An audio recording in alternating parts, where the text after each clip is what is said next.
नमस्कार मित्रों, मैं बिंदु भूषण दुबे आज के एपिसोड में आपका स्वागत करता हूं। जी हां, आज का विषय है जीवन को यशस्वी और सुखमय बनाने के 12 सूत्र। मैं आपके सामने 12 सूत्र 12 विषय रखने जा रहा हूं, जिसके आधार पर आप अपने जीवन को सरलता से बिना किसी रुकावट को पूर्ण प्रसन्नता और यश कीर्ति के साथ आगे बढ़ा सकते हैं। ये सभी सूत्र बड़े बड़े संतों की मधुर वाणी, उनकी कीर्तियों के आधार पर मैंने अनुसंधान कर एक जगह संकलित किया है, संपादित किया है। मैं आशा करता हूँ कि बड़े बड़े लोगों की कही हुई उक्ति और सुक्ति के इस सम्मिश्रण से आपके जीवन में जरूर लाभ मिलेगा और आप यशस्वी बनेंगे। वर्तमान समय में ज़्यादातर लोगों के मुख से यही सुनने को मिलता है कि हम दुखी हैं, हम परेशान हैं, क्या करें न करें, जीवन की नैया डगमगाती दिखती है। ऐसे हालात में मैं जो 12 सूत्र, बड़े विद्वान ऋषि मुनियों के सूत्र आपके सामने रख रहा हूँ, उसे सरलता से यदि आप अपने जीवन में उतारेंगे तो आपको निश्चित तौर पर लाभ होगा। सबसे पहला, क्रोध से दूर रहें। क्रोध हमेशा विध्वंस को बढ़ाता है, नकारात्मक चीजें पैदा करता है और क्रोध का मतलब सिर्फ और सिर्फ हानि है। जीवन में हमेशा अशांति, नफरत, द्वेष व ईर्ष्या को जन्म देने वाला क्रोध आपके सबसे बड़ी अवरोध की जड़ है। आपके जिंदगी को खुशहाल बनाने के खिलाफ एक बहुत बड़ी घटना है क्रोध।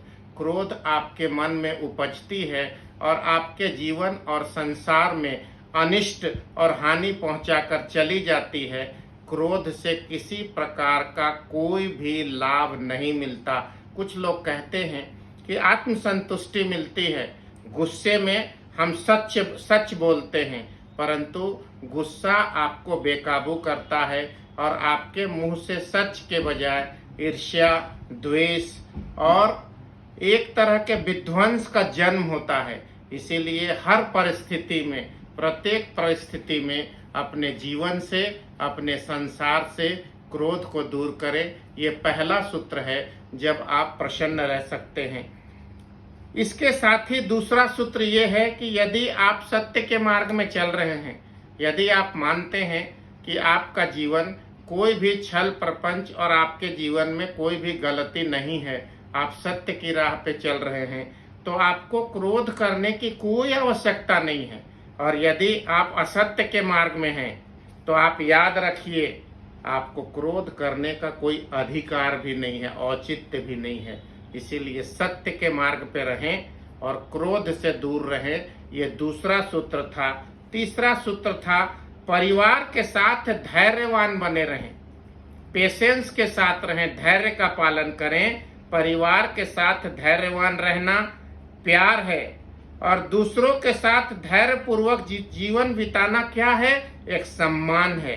आप अपने परिवार के साथ धैर्यपूर्वक रहिए, वह आपके जीवन में प्यार पैदा करेगा।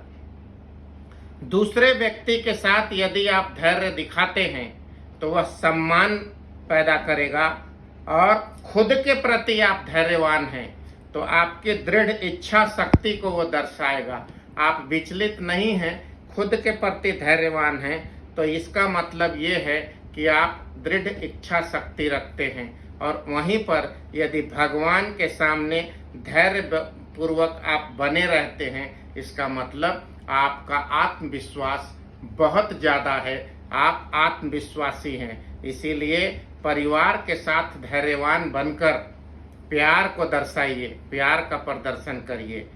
समाज के साथ धैर्यवान बनकर सम्मान पैदा करिए, खुद के साथ धैर्यवान बनकर दृढ़ इच्छा शक्ति को अभिव्यक्त करिए और भगवान के साथ धैर्यवान रहकर अपने आत्मसम्मान का, अपने आत्मविश्वास का परिचय दीजिए। चौथा विषय, आप कैसे खुश और यश कीर्ति के भागी बन सकते हैं, वह यह है कि बीते हुए कल के बारे में कभी मत सोचिए।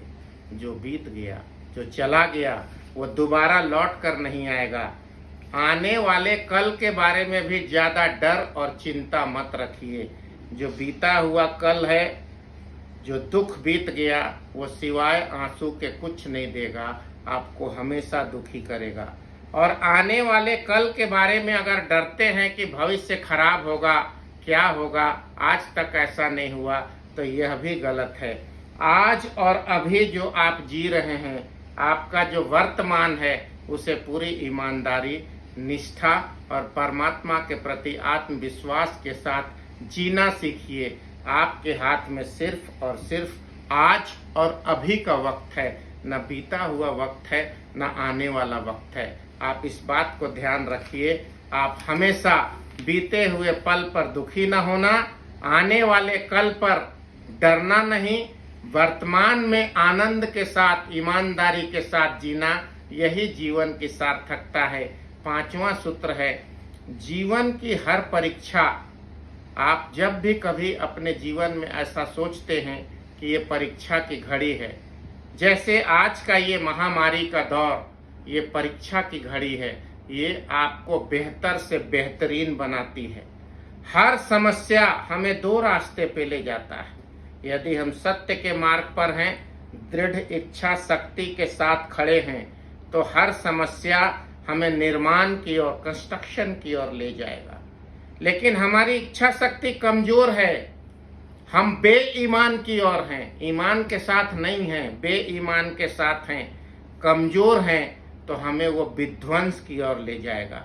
इसीलिए निर्माण को दृढ़ इच्छा शक्ति के साथ अपनाकर आगे बढ़िए। विध्वंस को अपनाइएगा तो आप खुद से अपराधी होइएगा। जीवन की हर परीक्षा, याद रखिएगा, आपको बेहतर से बेहतरीन बनाती है। परीक्षा का दृढ़ता पूर्वक मुकाबला करिए, वो आपको निर्माण की ओर ले जाएगी, विकास की ओर ले जाएगी। अगर आप परीक्षा से, जीवन की कठिनाइयों से भागते हैं, तो आपको विध्वंस की ओर ले जाएगी, आपको अपराधी बना देगी। आप अपराध बोध से युक्त व्यक्ति होंगे और इससे निकल नहीं पाएंगे। इसीलिए परीक्षा में दृढ़ता पूर्वक खड़े रहें। 6, क्या आप जानते हैं कि आपकी इन 5 उंगलियों के बीच में खाली जगह क्यों है? ये ईश्वरीय देन है। ईश्वर ने आपके हाथ पैर शरीर को बनाया है। इन उंगलियों के बीच में जो खाली जगह है, वह इसलिए कि आपके जीवन में आपकी जोड़ी आए। ये जो संदेश मैं दे रहा हूँ, ये 6ठा संदेश, ये आज के अविवाहित नौजवानों के लिए है। इन जगहों को कोई आकर इस प्रकार से आपके हाथ को थामेगा और जिंदगी भर के लिए हाथ पकड़े रहेगा। इसी को सनातन परंपरा में पानी ग्रहण कहते हैं। पानी का मतलब हाथ और ग्रहण का मतलब पकड़ना। आपका कोई हाथ थामेगा, आपकी जोड़ी भगवान ने बनाकर भेजी है। आप धैर्य पूर्वक उस जोड़ी को आने का इंतजार करें। आपके सुख और दुख का साथी कहीं न कहीं है, वो आपके जीवन में आने वाला है। इसलिए अच्छे समय का इंतजार करें और ईश्वर पर विश्वास रखें। 7वां सूत्र, ईश्वर ने सभी के लिए जोड़ी बनाकर भेजी है। वह सही समय पर आता है और आपके सुख और दुख का भागी बनता है। आपको क्या करना है? सत्कर्म करना है। You have to do the right duty. सत्य मार्ग पे चलना है और अपने जीवन साथी को भी सत्य मार्ग में चलने की प्रेरणा देना है। सत्य मार्ग पर चलना आपका और आपकी जोड़ी का प्रथम कर्तव्य है। यही है 7वां सूत्र। 8वां सूत्र पे आता हूँ। आप ये समझ लीजिए, अपने दिमाग पर ज्यादा जोर मत डालिए। आपका जीवन एक नोटबुक की तरह, एक कॉपी की तरह है। एक नोटबुक के समान आपका जीवन है, जिसके पहले पेज में भगवान ने खुद लिख दिया जन्म और अंतिम पेज में भगवान ने खुद लिख दिया मृत्यु। पहला पेज जन्म और अंतिम पेज मृत्यु, यह भगवान ने खुद लिख करके संसार में आपको भेजा है। आप बीच के पन्नों को अपने कर्म से, अपने धर्म से, अपने ईमान से, अपनी सफलता से, प्यार से, सुंदर तरीके से लिखिए और आगे बढ़िए। यह जीवन का 8वां सूत्र था। 9वां सूत्र क्या है? सेटिस्फैक्शन, एक संतुष्ट जीवन एक सफल जीवन से बेहतर है। यदि आप संतुष्ट हैं, आप जहां भी हैं, आप छोटे से घर में रहते हैं, आप एक छोटे से बाइक में चलते हैं, आप एक छोटी सी आमदनी की नौकरी करते हैं, और यदि आप संतुष्ट हैं तो आप उस बड़े राजा से बेहतर हैं, क्योंकि संतुष्टि सफलता से ज्यादा सम्मान पाती है। संतुष्टि अनमोल है, अतुलनीय है। कोई व्यक्ति आईएएस बन गया और आप किसी स्कूल में मास्टर हैं, आपका मित्र आईएएस बन गया, तो आप ऐसा मत समझिए कि वो आईएएस है तो वो ज्यादा सफल है। उसका पैमाना, उसका नाप तौल है, वो अकेला आईएएस नहीं है, हजारों आईएएस हैं। और आप भी अकेले टीचर नहीं हैं, परंतु अपने जिंदगी से, यदि अपने कर्मों से, आप शिक्षक होने के नाते पढ़ने पढ़ाने से यदि आप ज्यादा संतुष्ट हैं और सन्मार्ग पे चल रहे हैं तो आपकी जीवन ज्यादा बेहतर है।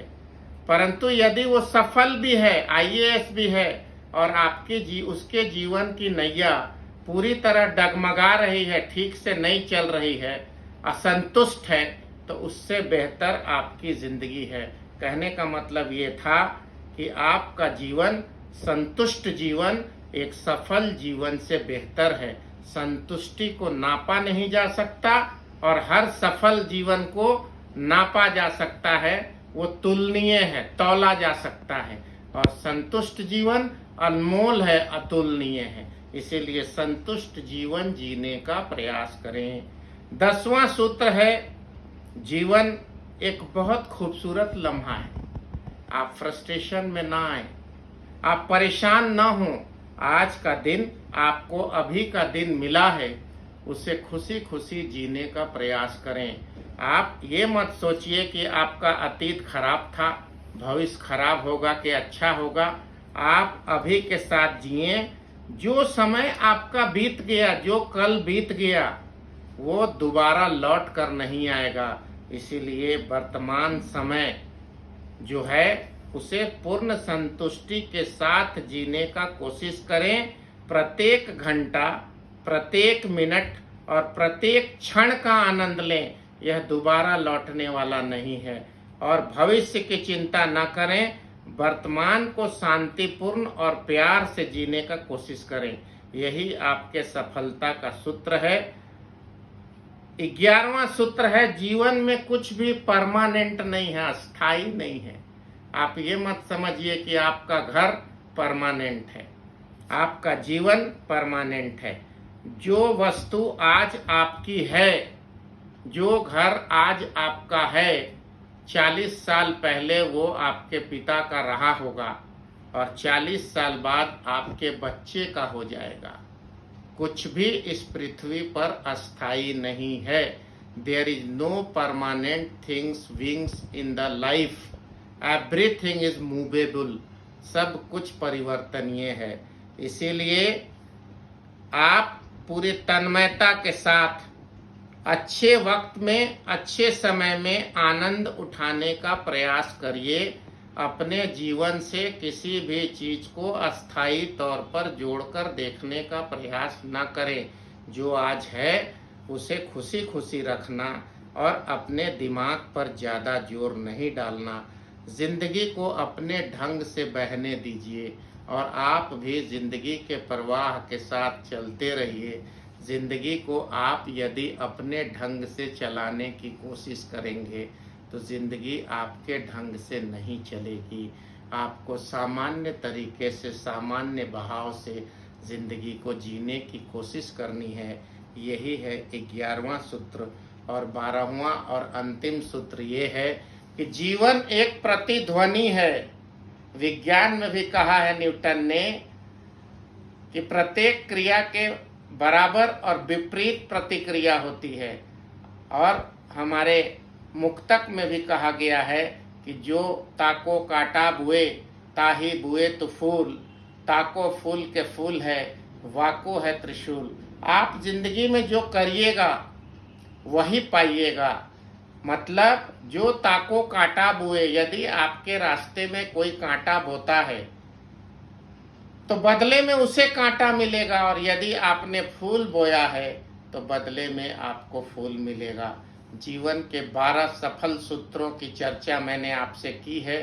हम उम्मीद करते हैं कि सत्य के मार्ग पर चलते हुए, सत्कर्म करते हुए, आप बिना किसी चिंता के, पूरी तन्मयता के साथ, ईश्वर के प्रति पूर्ण दृढ़ विश्वास और आस्था के साथ, समाज के प्रति सम्मान के साथ, परिवार के प्रति प्यार के साथ और अपने प्रति दृढ़ इच्छा के साथ जीवन को आगे ले जाने का प्रयास करेंगे। आज के लिए बस इतना ही। बिंदु भूषण दुबे के इस YouTube चैनल को अपना आशीर्वाद दीजिए, ज़्यादा से ज़्यादा सब्सक्राइब और प्यार दीजिए, सब्सक्राइब करिए। फिर से नए विषय के साथ आपके सामने उपस्थित होने के साथ इजाज़त लेता हूँ। नमस्कार। वंदे मातरम।